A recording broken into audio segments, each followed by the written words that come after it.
ọmọ náà bá nílò ọ̀tọ́pẹ́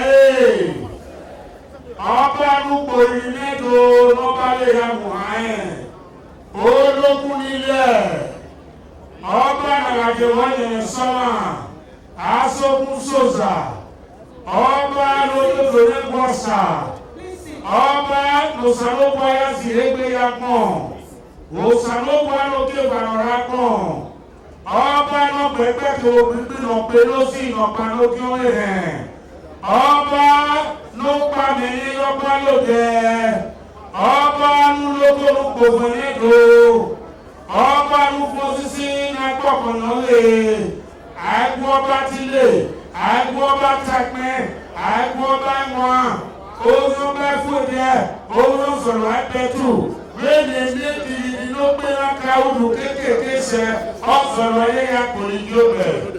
Èdìgbò adé dodo ní ọmọlọ́ba ọ̀làsó kẹjọ́ ìdẹ́gbẹ́rún kọ̀ ọ̀làsó rọ́pọ̀tà ọ̀dẹ́ lè káwọ́ bá lè tẹ́ ọ̀rí ìfọ̀yán ọ̀ma ẹsẹ̀ gbọ́ abánidò ọ̀nà rí màá wẹ̀ ẹ́ gbọ́ abánidò ẹ̀ ọ̀hùnkú sísí náà pọ̀ ìpọ̀nà lè lè tẹ̀lé kí irúdùn náà lè bẹ̀rẹ̀ sẹ́ òwúdù ìwé yàn òhun ìwé yàn ẹ̀ mọ́ ògidì kan ọba nàgó ọba nàrúwà ọba nàyẹrẹkú ẹ ọba lókè ọbọdọ sọbọ ọba lókè ọbọdọ sẹbọ ẹyẹ nàbà wàyí nàmà òye gbéyà hẹdẹ òtútọ àzàká òlọpẹ ọdúnkè káyé kọrọ bóyí n'ọba rẹ èyí àlùsàlùkọ yìí òtọ ìso ẹhó ayọ̀rìn ìso àlọ̀wẹ̀yà èsè gbọ́dọ̀ ṣe kúkùn èmi kà ó gbégbégbé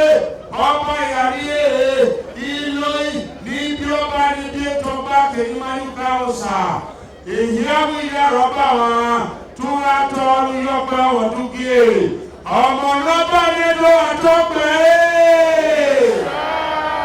I want to quickly go on the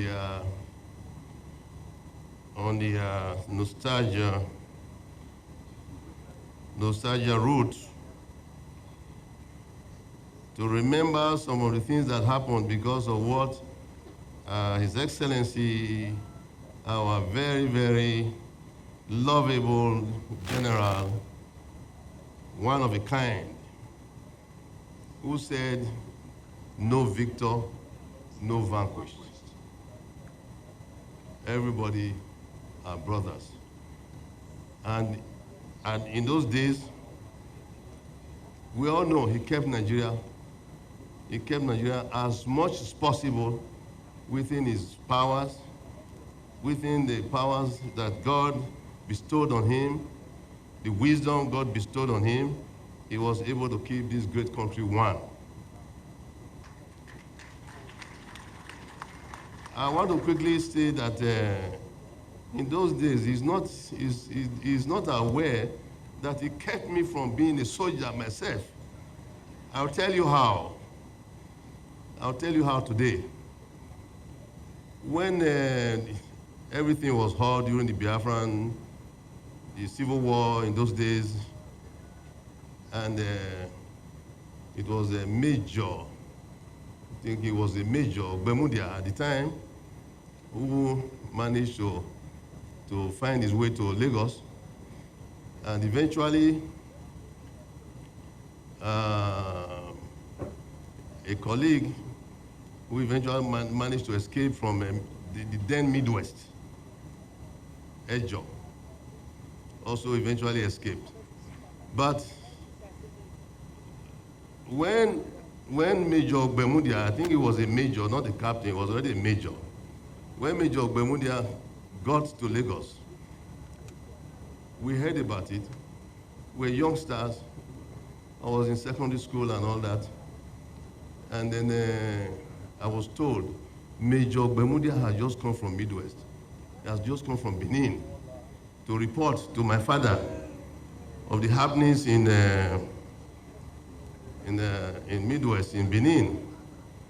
And Benin people in Lagos have been told that the Biafrans have entered this palace, this very, very palace, and they have now interfered with the welfare of our grandfather at the time. And every Benin man, I will be over here, I will be over here, you will over here, in Lagos. All Benin men and women, we heard they were enlisting to join the force, to join the army, the federal army. Come back and wipe off these invaders, these unacceptable invaders. But all that was triggered off because they heard that our revered grandfather welfare was tampered with. That this palace that belongs to the whole Benin, the entire Benin people, the kingdom, the focus, the heart of Benin had been trampled upon. So all the Benin people went to Apapa to go and start enlisting. And I said to myself, is it true? They tampered with my grandfather. So I said, I want to go and enlist myself. I want to go and join the army. So I went to my father. I said, I don't want to go to secondary school anymore. I want to go join the army. I want to go liberate Benin. I want to go and liberate Midwest. And of course, my father simply just said, sit down there, boy, you have to finish your school. But when I eventually heard that General Gowon, my father went to meet him in Dodan Barracks, accepted the story that Major Oba Ewuare came to tell my father in Lagos, accepted the story, accepted to send a battalion or several battalions to go with Oba Ewuare, accompanied by Murtala Mohammed, if I recall, at the time, to come back to Midwest and liberate Benin and liberate Midwest and carry on and push the invaders back to the river, to Onisha. I'm sure His Excellency is surprised that I'm recalling from memory everything. So then I said, okay, I won't join the army anymore. I'll go back to school. So that was how you stopped me from being in the army, joining the army. But perhaps from hindsight, you might wonder today, how come I'm the Oba of Benin with the reigning name of Ewuare II, who was once a warrior himself before. Perhaps he's been in the spirit to have been a warrior anyway. Perhaps that was why that warrior instinct was coming out of me when I got an excuse to want to go join the army.